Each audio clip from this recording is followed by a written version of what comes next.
خوف خداوند، خداوند کے خائفوں کی روح باقی رہے گی، کیونکہ ان کی امید ان کے نجات دہندہ پر ہے۔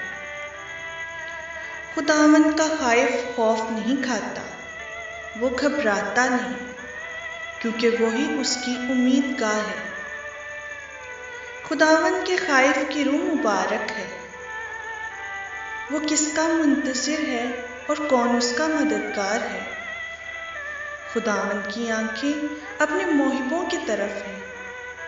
وہ قادر پناہ گاہ اور قوی ستون اور باد سموم کے مقابلے میں حامی اور نصف النہار کی دھوپ کے مقابلے میں محافظ ہے۔